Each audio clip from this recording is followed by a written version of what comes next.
Hey, how's it going, all wrestling reviewers? Mitch here, and today I'm going to be talking about the Dark Side of the Ring episode of What Happened to Muhammad Hassan. Now, Muhammad Hassan uh, was one of my favorite characters in the WWE because he wasn't just a good wrestler, but his character was better than the wrestler. He had nuclear heat, and having that heat due to the current events that have happened back 3 years prior to 9/11, the World Trade Center being attacked, the Pentagon being attacked, having all of those things happen, that touches home really quick. It hits home really quick for a lot of people that lost loved ones during that time. Now, everyone goes, what kind of sicko would ever think of a character like this? Vince McMahon. Vince McMahon does not care what anybody thinks, and Vince McMahon will do whatever he thinks is going to get nuclear heat in a reaction, whether you like it or not. Rusev showing Vladimir Putin on the screen. If it wasn't Vladimir Putin, he was talking about Iran when it was Sergeant Slaughter and him teaming with Iron Sheik or Kamal Mustafa. You talk about all of these different things that have happened. Vince McMahon connects to political events that are happening currently. And he did it with Muhammad Hassan. Muhammad Hassan had such a great character, but these are the characters that are kind of one-offs. How long would have Muhammad Hassan went with this character until it would have died? Am I sad to see him go? Absolutely, because this guy could have been a mega star. It's just a shame what happened. I'm not going to cover the OVW stuff. I'm going to cover the current stuff as a fan from what I saw in this Dark Side of the Ring series, but what I saw as a fan at that time. When I was a fan, I was still in elementary school, and I'm watching a guy walk through the grass through a bunch of leaves, through a bunch of autumn leaves, and he's cutting a lot of vignettes about how he is from Detroit and how he is being looked down upon from Americans, and how there's a stigma, and talking about all of these things that are going wrong, and why he should not be judged for the color of his skin. He should not be judged by his religion. He should not be judged by the culture because he's just an American. He is a human being. And everything that he covered was true. There was a stigma against Islam people. There was there is still to this day. There is a stigma to this day, which is a current event, to Muslims. And when we talk about that, he's doing is stepping in front of a camera and talking truth. And that is why I think it hit home, and that's why he got nuclear heat right off the bat. Muhammad Hassan ended up debuting against Mick Foley and was able to interrupt Mick Foley's Raw, Raw America promo, and was able to really tell the story of who Muhammad Hassan was going to be. Now, as a kid watching Muhammad Hassan, I loved seeing what he was able to do, bringing back the camel clutch, having Khosrow Davari at his corner, even in the video games. SmackDown vs. Raw 2006, one of my favorite games that I still play to this day. And SmackDown vs. Raw actually has Muhammad Hassan and Khosrow Davari, and they added a cool feature that I don't think has been added since into a game. They have Khosrow Davari and a manager actually voiceover, and the talking is happening while you're wrestling, which I thought was a great addition to Muhammad Hassan's character. And it was the only time I think you would ever see in a WWE game. I'm going to see if I can add that clip right now. آفرین آقا نگرش دار مواظب باش پشتتو نگاه کن ولی مواظب باش چی کار داری میکنی من شما بهترم چی کار داری میکنی من شما بهترم. Now, in the Dark Side of the Ring, let's get back to that. I know I showed you that video of Muhammad Hassan Khosrow Davari in the in-game play, but I thought that was the super cool thing that we ended up seeing was the talking, the promos that were in the ring, the wrestling, the storytelling. Muhammad Hassan wasn't the best wrestler out there, but his character sold it, and his talking and his wingman Khosrow Davari, they sold it, and that is what made Muhammad Hassan. What ruined Muhammad Hassan?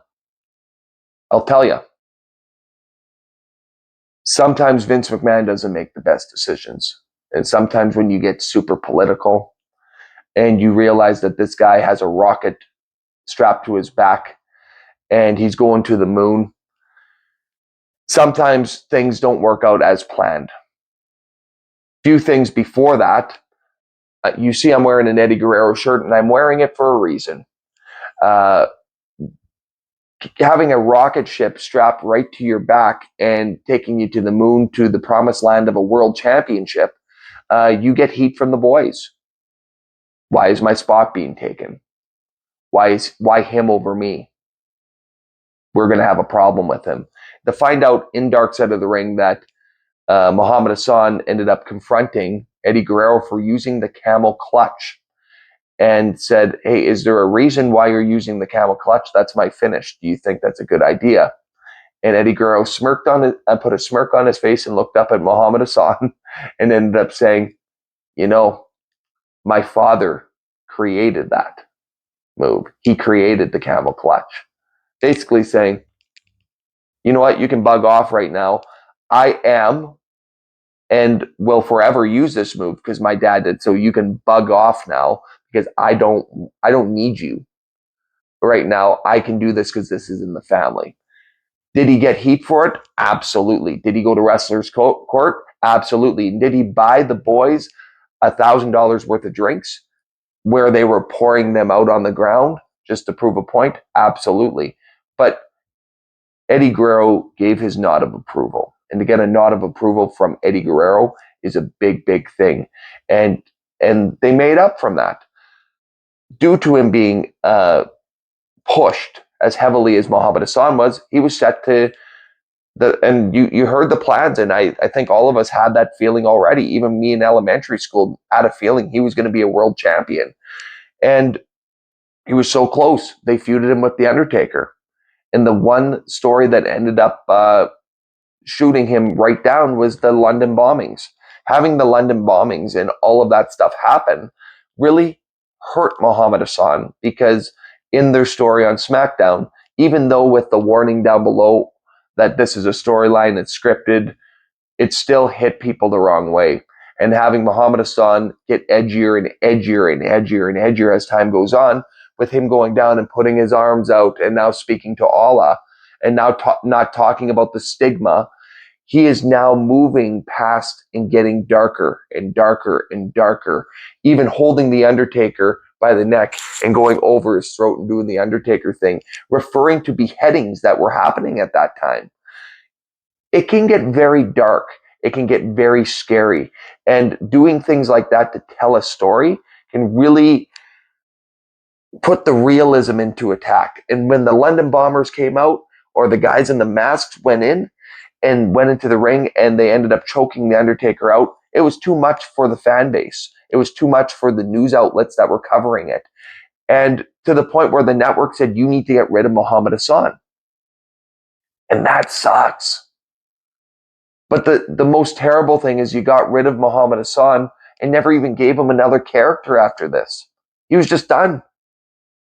Nothing more to do. He was just done.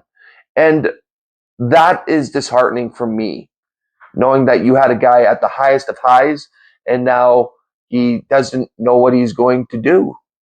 And now Mark Copani, the real guy, is a principal. He made a career change. But it's so disheartening to look at something like that, a talent where he was a great wrestler and you could have given him something else. And maybe he would have been that world champion, because we all know that he was going to go against Batista afterwards and he was going to win in Washington, D.C., his hometown. The booking was there. It was brilliant. But Vince McMahon sometimes, with his ego, says, we're doing it and we're going to go all in. Sometimes going all in just ruins the plans, but it also ruins somebody else's career. And that is tough to see. I feel bad for Muhammad Hassan. I feel bad for Mark Copani. And when you look at him and you see right now where he is at, he's content where he's at. But you can tell he still hurts that at the fact that he had his opportunity and it was kind of taken away. The writing was on the wall. We were going to see a world champion. He was one of my favorites as well as a kid. Still one of my favorites. And it's sad to see Muhammad Hassan gone. Other than that, thank you guys so much for watching this video. I highly recommend that you do watch Dark Side of the Ring. If you have access to it, definitely get a hold, or even get a hold of the clips of Muhammad Hassan talking about his career on Dark Side of the Ring. There are clips that they also post on Vice. I think that would be great for you to do. I made some past videos as well. Do note that most of the shirts that I've been wearing in these past videos have been Pro Wrestling Crate shirts. Now, Pro Wrestling Crate, I did my first unboxing of Pro Wrestling Crate, and I got this Eddie Guerrero shirt from one of those crates, and the other ones were like the Sabu shirt and the RBD shirt and the Hardy Boy shirt, but I got a bunch of other cool things in there. And I want you to check the Pro Wrestling Crate video out and just let me know what your thoughts are on some of the stuff. And I highly recommend that you guys, I highly recommend that you guys look into Pro Wrestling Crate and even just follow the videos of me unboxing. Aside from everything, guys, thank you so much for watching this video. Like this video, subscribe to the Wrestling Gurus, follow us on TikTok, and we'll see you guys later. Talk to you in a bit. Peace out.